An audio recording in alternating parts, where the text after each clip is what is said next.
ସମସ୍ତଙ୍କୁ ନମସ୍କାର, ପ୍ରେଜ ଦ ଲର୍ଡ। ଆମମାନେ ଆଜି ସବୁଠାରୁ ମୂଲ୍ୟବାନ ବିଷୟ ଆଲୋଚନା କରିବା ତାହା ହେଉଛି ଯୀଶୁଙ୍କର 12 ଜଣ ଶିଷ୍ୟମାନଙ୍କର ମୃତ୍ୟୁ ସମ୍ବନ୍ଧରେ। ବାଇବେଲରେ ଏହା ବେଶୀ କଷ୍ଟ ଖୋଜିବା ନିମନ୍ତେ ପାଇବା ନିମନ୍ତେ ଯେ 12 ଜଣ ଶିଷ୍ୟମାନେ କୋଉଟେ କେମିତି ମଲେ ସେ ବିଷୟରେ। ତ ଆଜି ମୁଁ ଆପଣମାନଙ୍କ ନିକଟରେ ସେ 12 ଜଣ ଶିଷ୍ୟମାନଙ୍କର ମୃତ୍ୟୁର କଲେକ୍ସନ କରିଅଛି। ଆଉ ଆପଣମାନେ ଜାଣିବା ନିମନ୍ତେ ଏହି ଭିଡ଼ିଓକୁ ଦେଖନ୍ତୁ, ଶୁଣନ୍ତୁ ଆଉ ସୁସମାଚାର ଜୀବନରେ ବ୍ୟବହାର କରନ୍ତୁ। ତ ଆରମ୍ଭ କରିବା ପୂର୍ବରୁ ପ୍ରାର୍ଥନା କରିବା। ଧନ୍ୟବାଦ ପ୍ରଭୁ, ସୁନ୍ଦର ସମୟ ଦେଲ। ଯେଉଁ ଆମେ ବାକ୍ୟ ଶିଖିବୁ ତୁମର ଦାସମାନଙ୍କ ବିଷୟରେ ତାହା ବୁଝିବା ନିମନ୍ତେ ଏବଂ ମନେ ରଖିବା ନିମନ୍ତେ ସାହାଯ୍ୟ କର। ପ୍ରାର୍ଥନା ଯୀଶୁଙ୍କ ନାମରେ ମାଗିଲୁ, ଆମେନ୍। ତ ଏହି 12 ଜଣ ଶିଷ୍ୟମାନଙ୍କର ମୃତ୍ୟୁ ବିଷୟରେ କହିବା ପାଇଁ ତ ମୁଁ କୌଣସି ଶାସ୍ତ୍ରାଂଶ ପଢ଼ିବି ନାହିଁ, ଯେହେତୁ ବାଇବେଲରେ ଏମାନଙ୍କର ମୃତ୍ୟୁ ବିଷୟରେ ବର୍ଣ୍ଣନା କରାଯାଇ ନାହିଁ। ଇତିହାସ ଗୁଡ଼ିକରେ ଏହାର ବର୍ଣ୍ଣନା ଅଛି। ତେଣୁ ଆପଣମାନଙ୍କ ପାଇଁ ବ୍ୟବହାର ହେବ ବୋଲି ଭାବିକି ମୁଁ ଏହି ଭିଡ଼ିଓ ବନାଉଛି, ଆଉ ଆପଣମାନେ ତାହା ଦେଖନ୍ତୁ। ପ୍ରଥମେ ଆମେ ଦେଖିବା ମାଥ୍ୟୁ, ଯିଏକି ଯୀଶୁଙ୍କର ଶିଷ୍ୟ ମାଥ୍ୟୁଙ୍କର କେମିତି ମୃତ୍ୟୁ ହୋଇଛି। ଯଦି ଆମେ ଦେଖିବା ତାଙ୍କର ଇଥିଓପିଆରେ ଖଡ଼ଗ ଦ୍ୱାରା ସୁସମାଚାର ନିମନ୍ତେ ତାଙ୍କର ମୃତ୍ୟୁ ହୋଇଛି। ଖଡ଼ଗ ଦ୍ୱାରା ସେ ମୃତ୍ୟୁବରଣ କରିଛନ୍ତି। ସେକେଣ୍ଡ ଆମେ ଦେଖୁଛୁ ଆମର ମାର୍କ, ଯିଏକି ମାର୍କ ଜଣେ ଯୀଶୁଙ୍କର ଶିଷ୍ୟ, ତାଙ୍କର ମୃତ୍ୟୁ ବିଷୟରେ ବାଇବେଲ କ'ଣ କହୁଛି। ମିଶରର ଆଲେକଜାଣ୍ଡ୍ରାରେ ତାଙ୍କର ଘୋଡ଼ା ଗୁଡ଼ିକରେ ବାନ୍ଧି ମୃତ୍ୟୁ ପର୍ଯ୍ୟନ୍ତ ତାଙ୍କୁ ଗଳି କନ୍ଦିରେ ଘୋଷାଡ଼ି ଟାଣି ଟାଣି ନେଇ ତାଙ୍କୁ ମାରି ଦିଆଗଲା। ମିଶରର ଆଲେକଜାଣ୍ଡାରର, ଯିଏକି ଆଲେକଜାଣ୍ଡାର, ତାଙ୍କ ନିଜ ଘୋଡ଼ାରେ ତାଙ୍କୁ ବାନ୍ଧିଲେ ଏବଂ ଗଳି କନ୍ଦିରେ ତାଙ୍କୁ ମରିବା ପର୍ଯ୍ୟନ୍ତ ଘୋଡ଼ାଇ ମାରିଲେ। ତ ମାର୍କର ମୃତ୍ୟୁ ଏ ପ୍ରକାର ହୋଇଅଛି। ତାପରେ 3 ନମ୍ବର ଦେଖୁଛୁ ଆମେ ଲୁକ। ସେ ଗ୍ରୀସରେ ହଜିଯାଇଥିବା ଲୋକମାନଙ୍କୁ ଶିକ୍ଷା ଦେବା ପାଇଁ ଶକ୍ତିଯୁକ୍ତ ଭାବରେ ଯେତେବେଳେ ପ୍ରଚାର କରୁଥିଲେ, ସେଥିପାଇଁ ତାଙ୍କୁ ସେଠାରେ ଫାଶୀ ଦିଆହେଲା। ତେଣୁ ଫାଶୀ ଦ୍ୱାରା ଲୁକଙ୍କର ମୃତ୍ୟୁ ହୁଏ।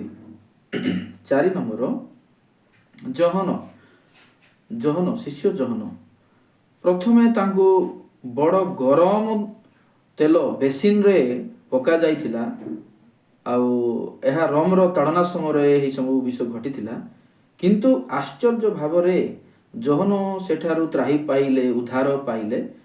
ତାପରେ ସେ ଅନେକ ଦିନ ରହିଲା ପରେ ପୁନର୍ବାର ବନ୍ଦୀ ହୋଇ ପାତ୍ମସ୍ ନାମକ ଦ୍ୱୀପକୁ ନିଆଗଲେ, ଆଉ ସେଇଟା ତାଙ୍କୁ ରଖାଗଲା। ଆଉ ସେଇଠି ବହୁତ କଷ୍ଟରେ ସେ ଜୀବନ ଯାପନ କଲେ। ଆଉ ସେଇଠି ସେ ପ୍ରକାଶିତ ପୁସ୍ତକ ମଧ୍ୟ ପାଇଲେ। ପରମେଶ୍ୱର ତାଙ୍କୁ ସେଠାରେ ସୁସମାଚାର ଦେଲେ। ସେ ସେଠାରେ ମଲେ ନାହିଁ। ପୁଣି ସେଠାରୁ ସେ ତ୍ରାହି ପାଇକି କୌଣସି କାରଣବଶତଃ ତାଙ୍କର ସହକର୍ମୀମାନଙ୍କ ଦ୍ୱାରା ସେ କୂଳକୁ ଆସିକି ଆଉ ଥରେ କେତେ ବର୍ଷ ରହିଲା ପରେ, ଆଉ ଥରେ କେତେ ବର୍ଷ ସେବା କଲା ପରେ, ଆଉ ତାଙ୍କର ବିଶ୍ୱ ଭାବରେ ସେ ସେବା କାର୍ଯ୍ୟ କରି ଏଡେସା, ବର୍ତ୍ତମାନ ତୁର୍କୀ ବୋଲି ଆମେ କହୁଛୁ, ସେଠାରେ ବୟସ୍କ ଅନୁସାରେ ତାଙ୍କର ସ୍ୱାଭାବିକ ମୃତ୍ୟୁ ହୋଇଛି।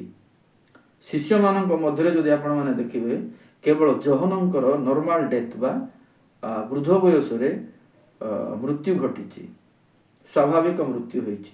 ଯଦି ବି ସେ ପ୍ରଥମେ ଗରମ ତେଲ ବେସିନରେ ପକାଗଲେ, ସେଠୁ ଉଦ୍ଧାର ପାଇଲେ। ପରବର୍ତ୍ତୀ ସମୟରେ ପାତ୍ମସ୍ ନାମକ ଦ୍ୱୀପରେ ତାଙ୍କୁ ପକାଗଲା, ସେଠୁ ମଧ୍ୟ ସେ ରକ୍ଷା ପାଇଲେ। ଆଉ ସେଠୁ ବାହାରିଲା ପରେ ସେ ସୁସମାଚାର ପ୍ରକାଶିତ ପୁସ୍ତକ ଲେଖିଲେ।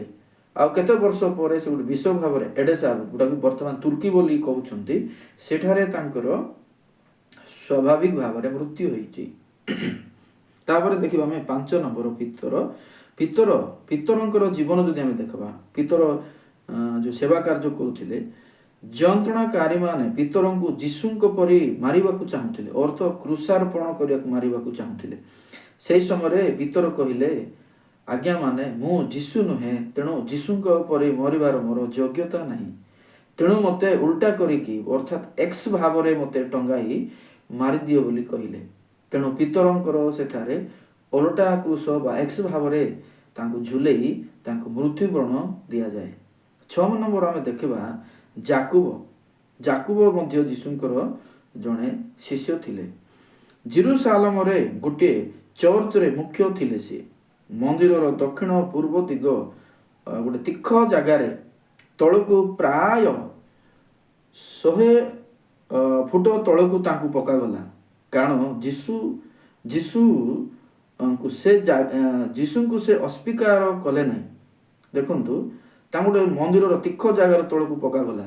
ଯୀଶୁଙ୍କୁ ଅସ୍ୱୀକାର କର ବୋଲି କୁହାଗଲା, ଯେହେତୁ ସେ କଲେ ନାହିଁ ତେଣୁ ତାଙ୍କୁ ତଳକୁ ପକାଗଲା। ସେଠାରେ ତାଙ୍କର ମୃତ୍ୟୁ ହେଲା ନାହିଁ ଲେଖା ଅଛି। ଯେତେବେଳେ ତାଙ୍କର ଶତ୍ରୁମାନେ ଜାଣିଲେ, ସେମାନେ ଜାକୁବକୁ ମାରିବା ପର୍ଯ୍ୟନ୍ତ, ଗୋଟେ ଇଂଲିଶରେ ଆମେ ଫୁଲର୍ସ କ୍ଲବ୍ ବୋଲି କହୁଛୁ, ତାହା ଦ୍ୱାରା ତାଙ୍କୁ ମାରି ମାରି ତୀଖ ସ୍ଥାନରେ, ଯେଉଁଠାରେ କି ଶୈତାନ ଯୀଶୁଙ୍କୁ ପରୀକ୍ଷା କରିଥିଲା, ସେଇ ଜାଗାକୁ ନେଇ ତାଙ୍କୁ ଆଉ ଥରେ ମାରିଦେଲେ। ଏଇ ଯେଉଁ ଫୁଲର୍ସ କ୍ଲବ୍ ବୋଲି ଆମେ ଯେଉଁଟା କହୁଛୁ, ଏଇଟା କପଡ଼ା ଲୋକମାନେ ସଫା କରିବା ପାଇଁ ଗୋଟେ ଲୁହା ରଡ଼ ପଡ଼ିଥିବ, ସେ ଲୁହା ରଡ଼ରେ ତାଙ୍କୁ ମାରି ମାରି ଜୀବନ ନେଲେ। ପ୍ରଥମେ ତାଙ୍କୁ ତୀଖ ଜାଗାରୁ ତଳକୁ ଠେଲା ଯାଇଥିଲା, ସେଠାରେ ବଞ୍ଚି ଯାଇଥିଲେ। କିନ୍ତୁ ପରବର୍ତ୍ତୀ ସମୟରେ ଫୁଲର କ୍ଲବ୍ ବୋଲି ଗୋଟେ କପଡ଼ା ଧୋଇବା ପାଇଁ, ସଫା କରିବା ପାଇଁ ଯେଉଁ କାଠ ବ୍ୟବହାର କରାଯାଏ, ତାହା ଦ୍ୱାରା ତାଙ୍କୁ ମାରିକି ତାଙ୍କର ଜୀବନ ଯାଇଛି। 7 ନମ୍ବର ଶିଷ୍ୟଙ୍କର ନାମ ହେଉଛି ଯିଏକି ପ୍ରକୃତରେ ଆମେ ଦେଖୁଛୁ ଜାକୁବ। ଇଏ ଜାକୁବ ଅଲଗା, ଯିଏକି ଜେବତୀଙ୍କ ପୁତ୍ର। ସେ ଜଣେ ମାଛୁଆ ବେପାରୀ ଥିଲେ। ମଣ୍ଡଳୀର ଜଣେ ପ୍ରମୁଖ ନେତା ଭାବରେ ସେ କାର୍ଯ୍ୟ କରୁଥିଲେ ଏବଂ ତାଙ୍କୁ ବେକ କାଟିକି ମରାଯାଇଥିଲା ଜାକୁବକୁ।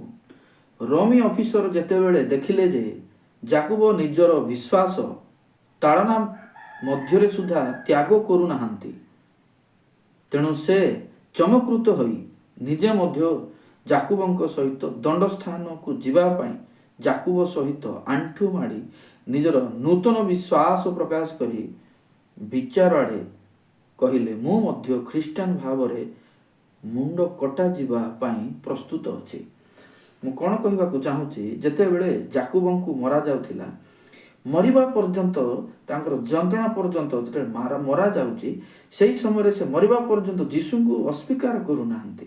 ସେହି ସମୟରେ ଜଣେ ସୈନ୍ୟ ଯିଏ ତାଙ୍କୁ ମାରୁଥିଲେ, ସେଇ ଘଟଣାରେ ସେ ଚମତ୍କୃତ ହୋଇ ଗୋଟେ ଶେଷ ସମୟରେ, ଜାକୁବଙ୍କର ମରଣ ସମୟରେ, ସେ ଜାକୁବଙ୍କର ଏ ପ୍ରକାର ବିଶ୍ୱାସ ଦ୍ୱାରା ସେ ମଧ୍ୟ କହିଲେ, ମୁଁ ମଧ୍ୟ ଯୀଶୁଙ୍କୁ ଗ୍ରହଣ କରୁଛି, ଆଉ ଜାକୁବଙ୍କୁ ଯେମିତି ମରା ହେଉଛି ମୋତେ ମଧ୍ୟ ମାରିଦିଅ ବୋଲି କହିକି ମରଣ ଜାଗାକୁ ମଧ୍ୟ ଯିବା ପାଇଁ, ଯେଉଁ ଜାଗାରେ ତାଙ୍କୁ ମରାଯିବ ସେ ଜାଗାକୁ ମଧ୍ୟ ଯିବା ପାଇଁ ସେ ଆଣ୍ଠୁ ମାଡ଼ି ଗୋଟେ ଖ୍ରୀଷ୍ଟିଆନ ଭାବରେ ସେ ମଧ୍ୟ ତାଙ୍କ ସହିତ ସେହିଦିନ ମୁଣ୍ଡ କଟା ଯିବା ପାଇଁ ପ୍ରସ୍ତୁତ ଥିଲେ। ଏଇଟା ଜାକୁବଙ୍କର ମୃତ୍ୟୁ ସହିତ ଆଉ ଜଣେ ସୈନ୍ୟଙ୍କର ମୃତ୍ୟୁ ଆମେ ଯୀଶୁଙ୍କୁ ଗ୍ରହଣ କରିଥିବା ଜାଗାରେ ଦେଖୁ। 8 ନମ୍ବର, ଯିଏକି ନାଥନିଏଲ ବୋଲି ଆମେ କହୁଛୁ ବା ବାର୍ଥଲୋମେ ବୋଲି କହୁଛୁ, ସେ ଏସିଆ ଦେଶକୁ ମିଶନେରୀ ଭାବରେ ଯାଇଥିଲେ। ତୁର୍କୀରେ ମଧ୍ୟ ସେ ସାକ୍ଷୀ ମିଶନାରୀ ଭାବରେ କାର୍ଯ୍ୟ କରିଥିଲେ। ଯେତେବେଳେ ଆମେ ଦେଖୁଛୁ ସେ ଆର୍ମେନିଆ ଜାଗାରେ ପ୍ରଚାର କରୁଥିବା ସମୟରେ ଚାବୁକ ଦ୍ୱାରା ପିଟି ପିଟି ତାଙ୍କୁ ହତ୍ୟା କରାଗଲା। ଆଉ ଏ ପ୍ରକାର ତାଙ୍କୁ ଚାବୁକ ମରାଗଲା, ଏଠି ବର୍ଣ୍ଣନା ଅଛି ଯେ ଚମଡ଼ା ମଧ୍ୟ ବାହାରିଲା ପରି ଦେଖାଗଲା। ସେ ପର୍ଯ୍ୟନ୍ତ ଯୀଶୁଙ୍କୁ ଅସ୍ୱୀକାର ନ କରି ଶେଷରେ ସେ ପ୍ରାଣତ୍ୟାଗ କଲେ। 9 ନମ୍ବରରେ ଅଛନ୍ତି ଆନ୍ଦ୍ରିୟ। ଗ୍ରୀସର ପତ୍ରସ୍ ନାମକ ଜାଗାରେ ପିତରଙ୍କ ପରି ତାଙ୍କର ଓଲଟା କ୍ରୁଶରେ ବା ଏକ୍ସ ଭାବରେ ଓଲଟା କରି ତାଙ୍କୁ ମାରିଲେ। ତା ପୂର୍ବରୁ 7 ଜଣ ସୈନ୍ୟଙ୍କ ଦ୍ୱାରା ବନ୍ଧାଯାଇ ଗୁରୁତର ଚାବୁକ ମାଡ଼ ସେ ଖାଇଥିଲେ। ଯେମିତିକି ସେ ଲମ୍ବା ସମୟ ଧରି କଷ୍ଟ ପାଇଲେ, ବହୁତ କଷ୍ଟ ଜୀବନ ପାଇଲେ। ତାଙ୍କର ଅନୁକାରୀମାନେ କହିଛନ୍ତି ଯେ ଯେତେବେଳେ ସେ କ୍ରୁଶ ଆଡ଼କୁ ନିଆଯାଉଥିଲେ, ତାଙ୍କୁ ଯେତେବେଳେ ସେ ଏକ୍ସ କ୍ରୁଶ ଆଡ଼କୁ ନିଆଯାଉଥିଲେ ମରବା ପାଇଁ ପିତରଙ୍କ ପରି, ସେତେବେଳେ ସେ କ୍ରୁଶକୁ ସାଲୁଟ କରି କହିବାକୁ ଲାଗିଲେ, ସମ୍ମାନ କରି କହିବାକୁ ଲାଗିଲେ, ମୋର ବହୁତ ଦିନ ପୂର୍ବରୁ ଏ ପ୍ରକାର ସମୟକୁ ମୁଁ ଆଶା କରିଥିଲି, ମୁଁ କାମନା କରିଥିଲି। ଏପରି ଆନନ୍ଦରେ ସମୟ ମୋ ପାଇଁ କେଡ଼େ ମୂଲ୍ୟବାନ ବୋଲି ସେ କହିବାକୁ ଲାଗିଲେ। ଖ୍ରୀଷ୍ଟଙ୍କ ଶରୀର କ୍ରୁଶରେ ଟଙ୍ଗା ଯିବା ଦ୍ୱାରା କ୍ରୁଶ ମଧ୍ୟ ଖ୍ରୀଷ୍ଟ ସେବା କାର୍ଯ୍ୟରେ ଅଂଶ ବୋଲି ଗଣିତ ହେଲା। ଯୀଶୁ ଯେତେବେଳେ କ୍ରୁଶରେ ଟଙ୍ଗା ଗଲେ, କ୍ରୁଶ ମଧ୍ୟ ବା କ୍ରୁଶକୁ ସାଲୁଟ କରି ଏ ଜାଗାରେ ଆନ୍ଦ୍ର ସମ୍ମାନ କରି କହୁଛନ୍ତି, ଏ ପ୍ରକାର ମୃତ୍ୟୁକୁ ମୁଁ ଆଶା କରୁଥିଲି, ଆଉ ଯୀଶୁଙ୍କ ପରି ମୁଁ ମରିଯିବା ଉଚିତ ନାହିଁ, ମୋତେ ପିତରଙ୍କ ପରି ଉଲ୍ଟା କରି ମାର। ସେହି ସମୟରେ ସେ କ୍ରୁଶକୁ ସାଲୁଟ କଲେ, ଅର୍ଥାତ୍ କ୍ରୁଶ ମଧ୍ୟ ଯୀଶୁଙ୍କର ମରଣ ଦ୍ୱାରା ଗୋଟେ ସମ୍ମାନର ସେବା କାର୍ଯ୍ୟର ଅଂଶ ହେଇଥିଲା। ସେ ତାଙ୍କର ତାଡ଼ନାକାରୀମାନଙ୍କୁ 2 ଦିନ ଧରି ପ୍ରଚାର ଜାରି ରଖିଲେ।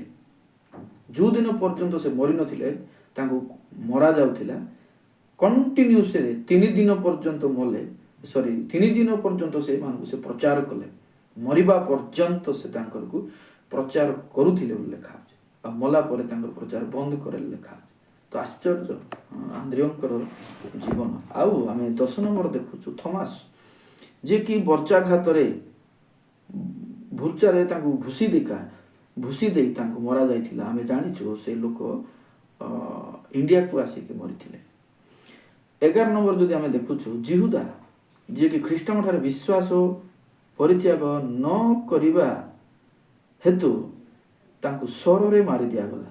ଜିହୁଦା ଯୀଶୁଖ୍ରୀଷ୍ଟଙ୍କୁ ବିଶ୍ୱାସ ଯେତେବେଳେ ପରିତ୍ୟାଗ କଲେ ନାହିଁ, ତାଙ୍କୁ ସରରେ ବିଦ୍ଧ କରି ମରି ଦିଆଗଲା। 12 ନମ୍ବର ଯଦି ଆମେ ଦେଖିବା, ସେଇଠି ଆଉ ଜଣେ ଇସ୍କାରିତ ଜିହୁଦା ଥିଲେ। ସେ ଜିହୁଦାଙ୍କର ଜାଗାରେ ଆଉ ଜଣେ ଶିଷ୍ୟ ଆସିଲେ, ତାଙ୍କର ନାମ ହେଉଛି ମଥିୟ। ଆଉ ସେ ପ୍ରେରିତ ପୁସ୍ତକର ବଛା ଯାଇଛନ୍ତି। ଆଉ ତାଙ୍କର ମୃତ୍ୟୁ ଯଦି ଆମେ ଦେଖିବା, ପ୍ରଥମେ ପଥର ତାଙ୍କୁ ମାରି ଦିଆଗଲା, ପଥର ମାଡ଼ ଦ୍ୱାରା, ଓ ଶେଷରେ ମୁଣ୍ଡ କଟାଯାଇ ତାଙ୍କୁ ମରାଗଲା। ଆଉ ଏଇଟା ହେଉଛି 12 ଶିଷ୍ୟମାନଙ୍କର ମୃତ୍ୟୁର ଘଟଣା। ଆଉ ଜଣେ ଅନୁଗ୍ରହ ସୁସମାଚାରର ଶିଷ୍ୟ କି 13 ନମ୍ବର ତ କୁହାଯିବ ନାହିଁ, ସେ ଅଲଗା ଅଟନ୍ତି। ତଥାପି ତାଙ୍କର ମୃତ୍ୟୁ ଯଦି ଆମେ ଦେଖିବା, ତାଙ୍କୁ ଲୋକ ମନ୍ଦ ମାନେ ଏତେ ଗୁଡ଼େ ନେର ରାଜା ଯେତେବେଳେ ଥିଲେ, ଏତେ କ୍ରୂର ରାଜା ଥିଲେ, ଏତେ ମନ୍ଦ ପ୍ରକୃତିର ରାଜା ଥିଲେ, ସେ କ'ଣ କଲେ, ତାଙ୍କୁ ବହୁତ ଯାତନା ଦେଲେ, ବହୁତ କଷ୍ଟ ଦେଲେ ଶରୀରରେ, ଏବଂ ନଗର ବାହାରକୁ ନେଇ ତାଙ୍କୁ ମୁଣ୍ଡ କାଟି ମାରିଦେଲେ। ଆମର 67 ଖ୍ରୀଷ୍ଟାବ୍ଦରେ ପାଉଲଙ୍କର ମୃତ୍ୟୁ ହେଇଛି।